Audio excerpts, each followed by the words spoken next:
Hey, welcome back to the Mobility Project.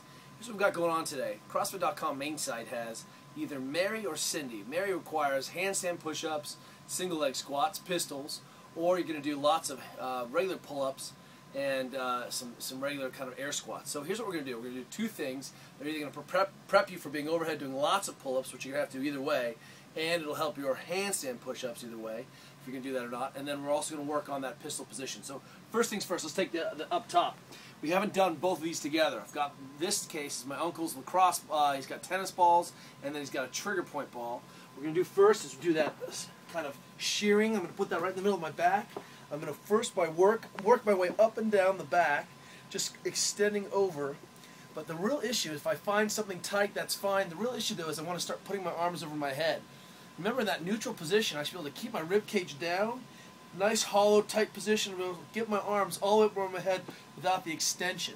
So what I'm trying to do is be able to anchor here and still end up in a good hollowed position, neutral position on the pull-up rack without having to overextend and break, which leaves my shoulders into an internally rotated weak position. So I'm just going to choose a spot, hang out, go up and down. I'm going to work my way up. If I find a spot that's nothing there, I'm just going to go past it, rib cage it in down, press to the ground, 15 times a spot. Next one, 15 times a spot. Then I'm going to go ahead and take the single pane ball, start up high, first rib, up tall, and then I'm going to press overhead.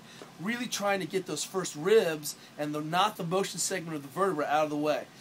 Come across the body, you can go internally, externally rotating, but I still want to be up high by my ear. Don't shoot out wide. Try to clear that thing out, and when you retest, you can look what your overhead position is. Once I've hit a spot, oh, that's an ugly spot, I'm going to come here. It may be some soft tissue I'm tacking, and it may be just the rib I'm tacking, but either way, I need to make sure that that stuff is going. Unhook your face from the pain. No one should be able to tell what's going on internally by how much pain you're giving away with the face, okay? So that's homework number one. And number two, either way, you're going to improve that overhead positioning by improving the quality of that rib movement and that extension. That'll help with the overhead push-ups, or at least the pull-ups you're going to have to do. Second piece is that we're going to go ahead and just take ourselves into a single squat for starters.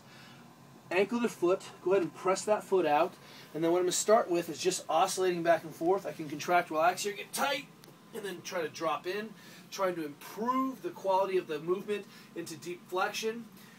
And just let that foot hang out. Eventually I'm going to start to spin my belly button over to the foot.